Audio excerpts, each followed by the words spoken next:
A very warm welcome to IDFC First Bank presents Leaders of Tomorrow Season 11. I'm Ritwika Gupta. As the new year begins, there's a growing interest in India's fitness and nutrition market, with people eager to explore and learn more about in order to kickstart a healthy and active lifestyle. To give us an overview of India's fitness and nutrition market, especially in the context of sports nutrition, I'll be in conversation with Aman Puri, founder Steadfast Nutrition. In the second segment, my colleague Priyanka brings you a conversation on India's wedding landscape with Zuzer Lucknowala, CEO and Managing Director, Party Cruises.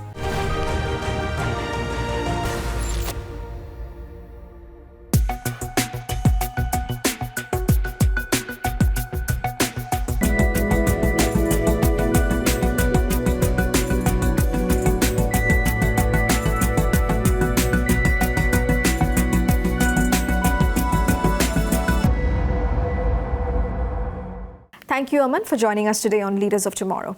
Yeah, it's a pleasure. Yeah. So to kickstart the interview, if you could give us an overview of the current state of India's fitness and nutrition market, what are the opportunities like? Okay, see, the market is growing, and India is now, having a global footprint. So if we see, the history of this market in the Indian subcontinent, there has been a lot of, roller coaster ride, I would say. But yes, the current scenario is good. The market is growing. There are a lot of new players coming in, and there's a lot of, enthusiastic players now coming into the market because the market is big.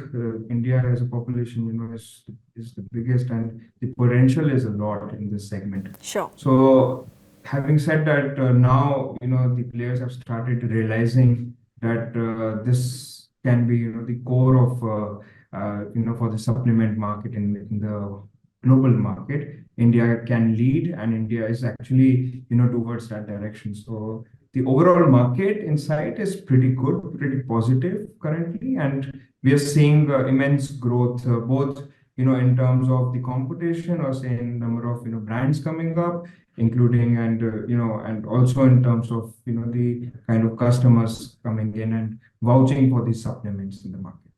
Aman, tell us, what are some of the biggest misconceptions when it comes to sports nutrition? See, one of the biggest misconception which has been prevailing since the beginning is that these supplements are steroids, these supplements are harmful chemical substances, and these supplements are not for everyone.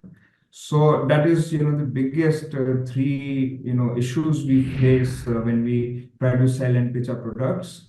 And over time, over a period of, decades, I would say, this is now diminishing, the stereotype thinking is reducing. And we are able to, cover that gap in the market wherein we are trying to, educate the people that, yes, these supplements are also important, and these are not steroids. These are not only for a specific category of sports or class of people. Say, people have this misconception that these supplements can only be, utilized and consumed by bodybuilders. So that's not true. These supplements are to be consumed by everyone, from people who are having sedentary lifestyle to people who are having an active lifestyle into different forms of sports. So tell us about the idea behind Steadfast Nutrition, and how do you see yourself contributing to the future of innovation in sports nutrition? See, Steadfast Nutrition is a division of Steadfast Medishield, which is our pharmaceutical company.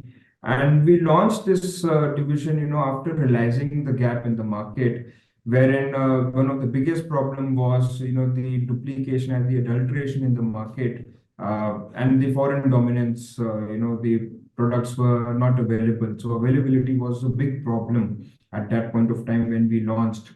And the other problem was the type of packaging that was offered. So, these big bulky boxes were sold in the market. They still are being sold in the market, but they're very easy to duplicate. They're very easy to replicate. They're very easy to, adulterate.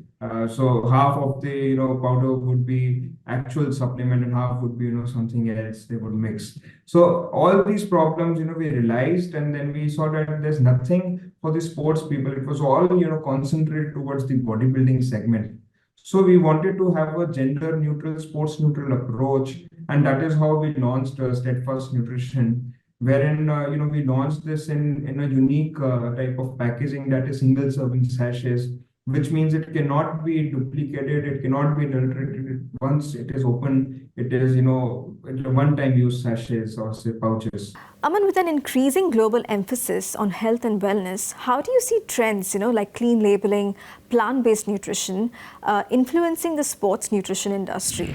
And also, how do you adapt to changing consumer preferences? See, clean labeling is not to be mentioned. It has to come. There cannot be any alternative to it. So whatever, whichever company brings in these health supplements, they need to have a clean label as, the first and foremost, thing. There cannot be any alternative to this, because we are selling supplements. These supplements are not something, wearable. These are something we consume and put inside our bodies. So we cannot take a risk of offering something which we are not mentioning on the labels of the product. So we cannot risk with the lives of people. We cannot play with the lives of people. And as a supplement brand and as a market player, I would only request all the other companies to only have clean label. There cannot be any other alternative to this. When it comes to plant-based nutrition, so yes, the market is growing. There would be different school of thoughts that some would vouch for plant-based proteins, or some would not vouch for it. But then, if we see our roots in India, then yes, there are a lot of supplements which are having plant extracts, and which includes herbal extracts, or say even the spices. So that has to come out as a form of supplement. For example, Shilajit is there, or say for example Ashwagandha is there. These are also somewhere natural extracts. So yes, the market is realizing the worth and the importance of these ingredients, or these herbs and spices. And yes, the overall market is going to take a shift from this nutraceutical segment to say a herbo nutraceutical, wherein the herbal ingredients will have a lot of importance in coming days. So on that note, tell me, how do you differentiate yourself from other brands in the same space? See, Steadfast Nutrition, one of the primary difference I would say is the type of packaging. We come in single serving sachets. When it comes to powder formulation, that is one of the most unique thing, and we were among the first brand in the market to do so in the nutraceutical segment. And apart from that, yes, the quality concern and the concern towards the people. So we have a lot of companies in India and even from outside.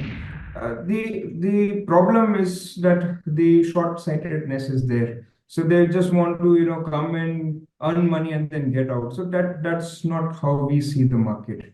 We have been quite stable in our approach, and we have been quite conservative also at times, that we don't want to risk the life of people. So Sure. whatever ingredients, whatever products we offer in the market are thoroughly tested, and these are not cycle-based products that you consume it for some time and then you leave it because it will have harmful damage into the organs of the body. So these are lifetime products what we offer, and that is how we are different from the market, that the products can be consumed from anyone, from any kind of lifestyle, say a male or a female. So we are gender neutral, we are sports neutral, and these products can be consumed by people of all walks of life. And these are for lifetime. So these are not, for some short-term duration consumption. No. So these are natural supplements which is going to help you, assist you in getting your goals. So it can be, playing Olympics, or it can be, going to the gym for just 45 minutes a day. So these supplements will only help you to achieve your goals. And finally, Aman, to end on a fun note, as we have kickstarted 2024, if you could give us a few tips that will help our viewers plan their fitness and nutrition journey better.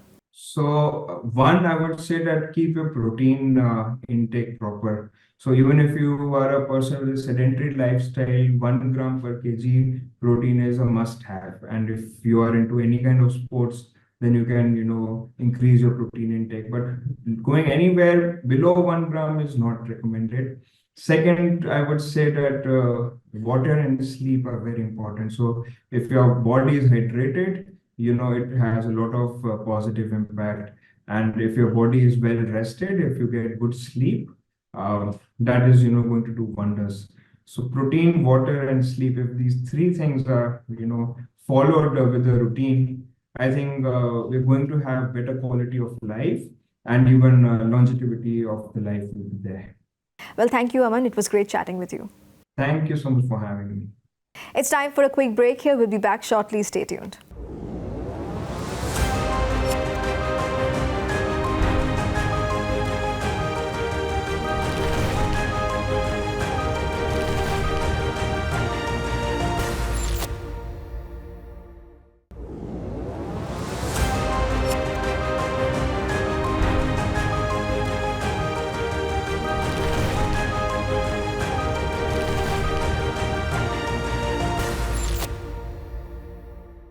Welcome back. You're watching IDFC First Bank Presents Leaders of Tomorrow Season 11.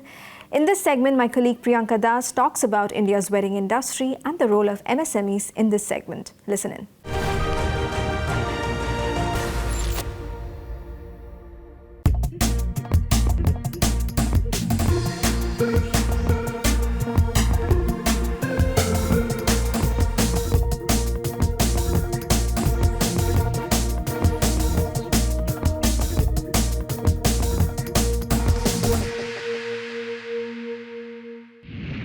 So welcome to Leaders of Tomorrow, Zuzer. It's a pleasure having you with us. Thank you very much for having me on this show. So tell us, as a seasoned venture capitalist and as someone who has been managing and curating weddings and events for close to 3 decades now, how has the wedding landscape in India evolved? It is my belief the world changes every 3 to 5 years dramatically in all aspects of life, not just weddings. Over the last 30 years, the wedding industry has evolved tremendously, and honestly, truth be told, post-COVID itself, it has evolved tremendously. Right. Things have changed. Intimate weddings have come into play, which earlier wasn't the case. Technology has become a big player in these weddings. A lot of people now do hybrid models to reach out to guests and family which cannot come from out of the country and stuff. Aspirations. Earlier, weddings were a domain only for the HNIs and super HNIs. Now it's become an aspiration even for the middle class and the upper segment, upper middle class, the salaried millennials, as we would call it today. So yeah, I think things have changed dramatically. So now, as you mentioned, there's a rise of weddings that are becoming more intimate, and also there's a significant rise in destination weddings as well. So how are you really catering to, the ever-changing really preferences of your clientele? Because like you mentioned, it's not going to be something that you've thought out and planned, and that's the way ahead, because everyone's going and their preferences are changing so quickly. So how are you catering to them? Most important thing is the destination, the venue, the location of the wedding, these days, because that is the hub of the circle of everything that's around it, destination. And we, touchwood, been in the industry for so long with our personal connects, with our corporate connects, we've been able to find destinations which are unique. Like, for example, would you have believed we've done a wedding in a place called Arusha in Tanzania? Okay. We've done work. We were one of the first players to do a wedding in Cambodia. But people were not sure what Cambodia was about. Some people thought it was part of Colombo, Sri Lanka. Some people thought it was a mafia drug place. It is actually a beautiful place in part of Southeast Asia, So Cyprus is another such destination that we've done. So destination is the key. That is one of the most important uniqueness. Personalization obviously is a very important aspect, because clients really want you to be hands-on with them, So one of the things with Indian families is when they know the child is going to get married in the next year, they themselves start attending a lot of weddings, which earlier they may not. Right. They want to see what's happening in the market and what's happening in the circuit, And what we try to do is we have a team of creative people that tries to bring new ideas, new things to a wedding, which may or may not have been done within the parameters. And since we have a pan-India presence, our connections are so strong, our connects are so strong. And now with the Dubai office, we are aware of what's happening in the parameters of this world, and that helps us bring unique ideas, unique destinations that really make a wedding a bespoke wedding. So what I found very interesting was that Party Cruisers is listed to be one of the very few event-focused businesses and being listed, right? How did you really arrive at that decision? And what sort of impact has that had on your operations, would you say? This industry is very disorganized, unorganized, I would say. Also quite unethical in many ways. By getting ourselves listed, one of the things we wanted to do is bring about transparency, ethics, and organize skills in this industry. What better way to do that than you start doing it in-house first, Right. And then take it out to the market and make sure that the whole industry gets organized. It's not easy, such a large industry, to do it overnight. It's going to take time. But the purpose of listing would be to get started at home first. That's one thing. Yes, the idea of being listed also helps us when we meet with clients, corporates, as well as weddings. Gives them the sense of a little bit of confidence, because getting listed is not a joke. Yeah. Getting a decent market cap, having your share price always above the price you opened, gives an indication that yes, this is a good quality company. So the confidence levels of the client also builds up, and obviously the end result is important, because we never let them down. Touch wood, that's never happened so far, and we hope it never happens in the near future. But having said that, listing is important. I am hoping at some point in time, right now there are only 2 or 3 other players who are listed, but I'm hoping in time, this whole industry, there are a lot more players who get listed, because that will help the public understand the importance of this industry. And that's how ethics, transparency, and organization will happen. Sure. That really is very insightful in terms of the kind of mission that you sort of are aspiring to follow through. Zuzer, you very closely work with several service vendors being a part of the wedding industry, and so many entities that are involved. Now, essentially, they're part of our India's MSMEs and SMEs, right? So when you're working with them, how do you ensure that there's a seamless integration? And how important would you say is their role in making the weddings a success? So, our business, while quite a few things are in-house available, Right. There's a lot of outsourcing that happens.